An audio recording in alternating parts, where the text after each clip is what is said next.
আমাদের চেম্বারে অনেক রুগী আসেন যারা কিনা মুখের ঘা বা অ্যাপথাস আলসার হলে নিস্টাটিন, জেলোরা, মাইকোরাল এই ধরনের কিছু অ্যান্টিফাঙ্গাল ওষুধ ব্যবহার করে থাকেন। এগুলো কিন্তু মুখের ঘা বা অ্যাপথাস আলসার হলে কখনোই ব্যবহার করা ঠিক না। আমাদের মুখের মধ্যে সবচেয়ে যন্ত্রণাদায়ক যে আলসারটা হয়ে থাকে তার মধ্যে কমন হচ্ছে অ্যাপথাস আলসার। এই আলসারটা যাদের হয় তাদের অনেক কষ্ট সহ্য করতে হয়। মুখের এই ঘা হওয়ার কারণ কি এবং এই ঘাটা হলে কি করতে হবে, আজ আমি আপনাদের সাথে বিস্তারিত কিছু আলোচনা করব। শুধু দর্শকবৃন্দ, আমি doctor Mohammad Saifur Rahman, chief consultant, doctor Saifur's dental planet.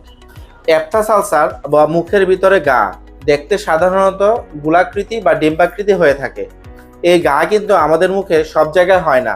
আমাদের মুখে যে নরম জায়গাগুলো রয়েছে সেই নরম জায়গাগুলোতে কিন্তু এই ঘা বা অ্যাপথাস আলসার হয়।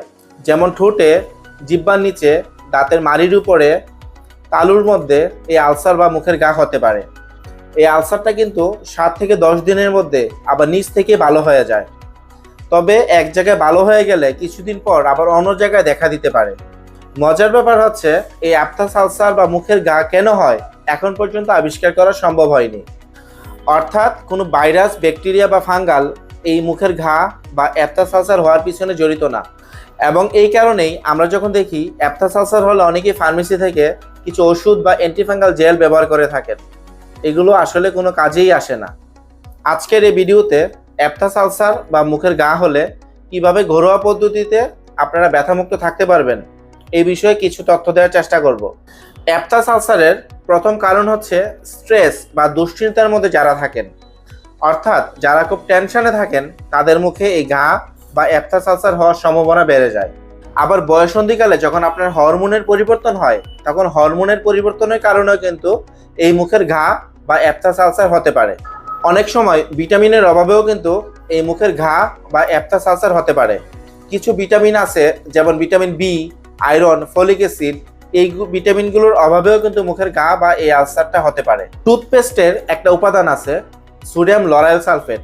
এই সোডিয়াম লরাইল সালফেটও কিন্তু আপনার মুখে ঘা বা অ্যাপথাস আলসার তৈরি করতে পারে। অ্যাপথাস আলসার মূলত 3 ধরনের হয়ে থাকে। প্রথম হচ্ছে minor aphthous ulcer, second major aphthous ulcer. এই মেজর অ্যাপথাস আলসারটা দেখতে 1 সেন্টিমিটার বা তার চেয়ে একটু বড় হয়ে থাকে।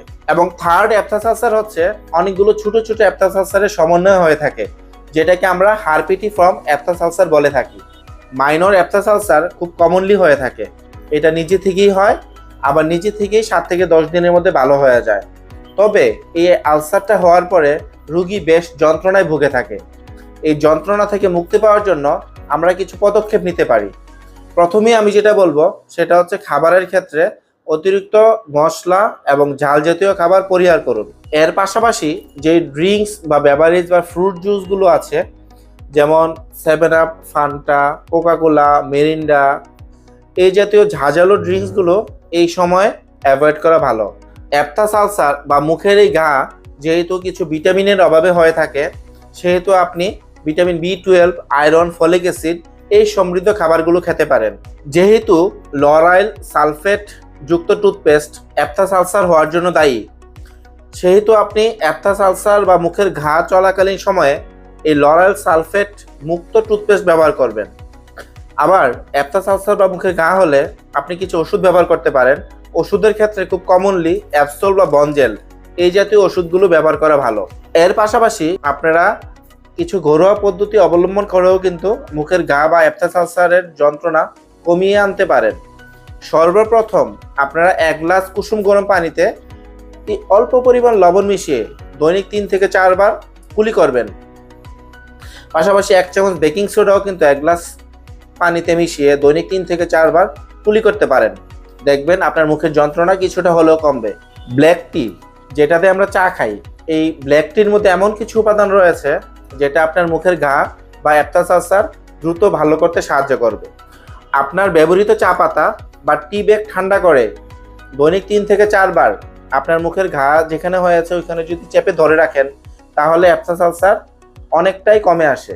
এছাড়াও একটা বরফের টুকরা একটা টিস্যু বা কাপড়ে জড়িয়ে আপনার মুখের যেখানে ঘাটা হয়েছে ওই ঘায়ের মধ্যে যদি চেপে ধরে রাখেন 2 থেকে 3 মিনিট, খুব বেশি না, তাহলে দেখবেন আপনার অ্যাপথাস আলসারের ব্যথা অনেকটাই কমে আসবে। অ্যাপথাস আলসার দ্রুত সারার জন্য আপনি মিল্ক অফ ম্যাগনেসিয়া ব্যবহার করতে পারেন। আমাদের অনেকে বুকে জ্বালা পোড়া বা গ্যাস্ট্রিকের সমস্যার জন্য এই মিল্ক অফ ম্যাগনেসিয়া ব্যবহার করে থাকি। এই মিল্ক অফ ম্যাগনেসিয়া আপনি 1 চামচ মুখে নিয়ে 30 সেকেন্ড রেখে কুলি করে ফেলে দিবেন। তাহলে দেখবেন আপনার অ্যাপথাস আলসার দ্রুত সেরে উঠতে সাহায্য করবে। শুধু দর্শকবৃন্দ, আপনারা অ্যাপথাস আলসার কী কারণে হয় এবং অ্যাপথাস আলসার হলে বা কী করবেন এই বিষয়ে কিছুটা হলেও জানতে পেরেছেন। আবার দেখা হবে আপনাদের সাথে নতুন কোনো ভিডিওতে। সবাই ভালো থাকবেন, দাঁত ও মুখের যত্ন নেবেন। আসসালামু আলাইকুম।